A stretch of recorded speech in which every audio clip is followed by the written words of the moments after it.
Banyak yang bertanya ke saya tentang peran Pak Jokowi dalam pemenangan Pilpres 2024. Pertanyaan itu sebetulnya ringan, tetapi layak untuk dianalisis dan dievaluasi. Anda harus menyimak ini sampai selesai.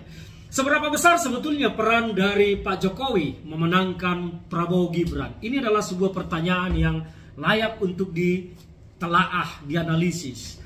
Bagi saya pribadi, peran Pak Jokowi dalam memenangkan Prabowo Gibran tidak jauh lebih besar dari peran Nasdem.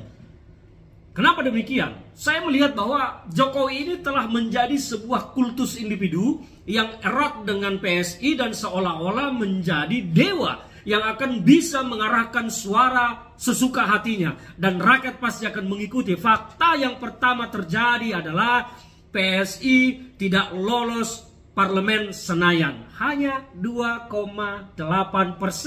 Artinya itu mewakili suara Jokowi sesungguhnya, karena pemilih PSI adalah Jokower, Jokowisme.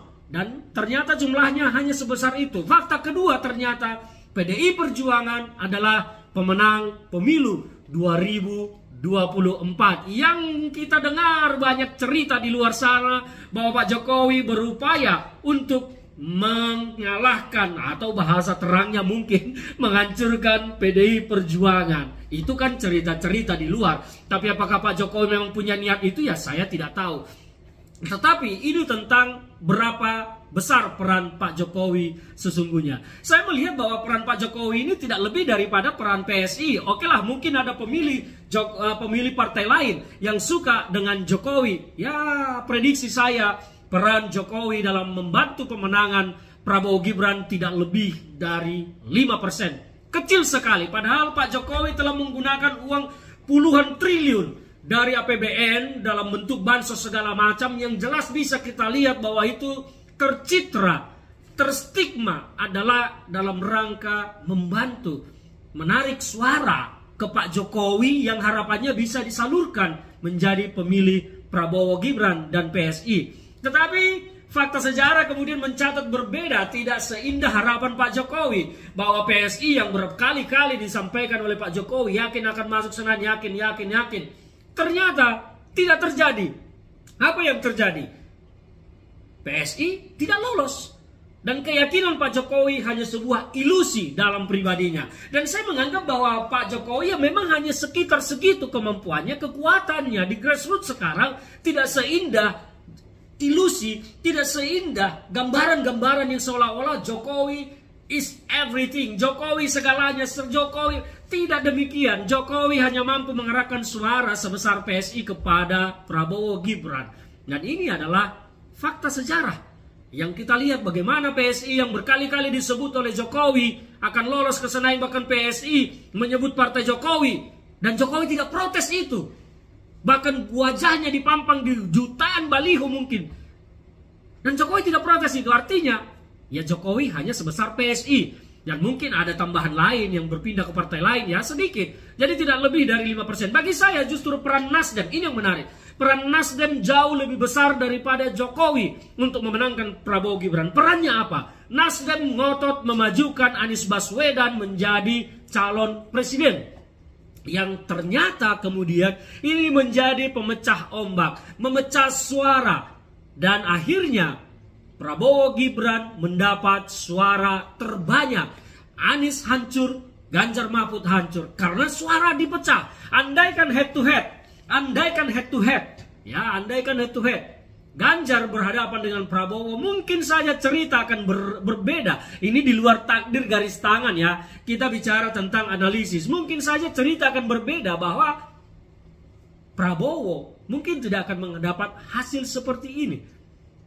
Tapi sekarang, andaikan saja Nasdem tidak ngotot mencalonkan Anies, apa yang akan terjadi? Belum tentu Prabowo akan menang.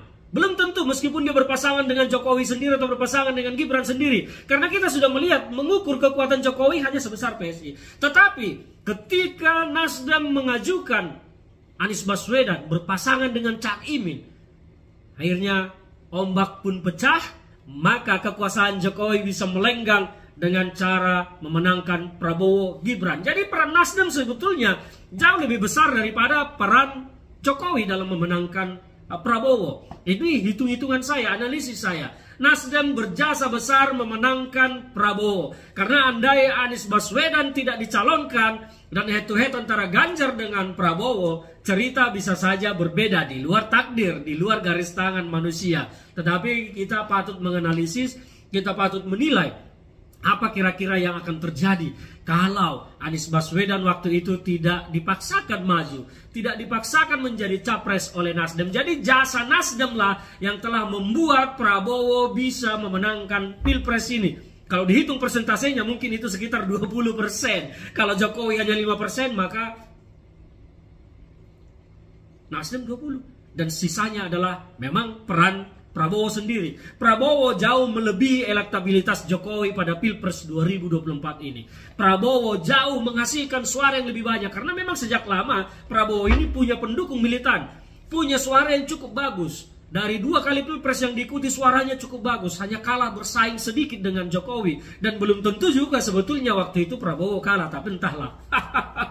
Tapi bagi saya harus tegaskan, peran terbesar dalam pemenangan Prabowo Gibran adalah pertama adalah Prabowo sendiri. Yang kedua adalah peran Nasdem yang ngotot mencalonkan Anies Baswedan. Dan ketiga peran kecil dari Jokowi. Dan mungkin juga peran Golkar, PAN justru lebih besar lagi daripada Jokowi. Jadi saya pikir Prabowo and the gang harus memahami ini, bahwa Jokowi itu tidak berjasa-jasa banget buat Prabowo.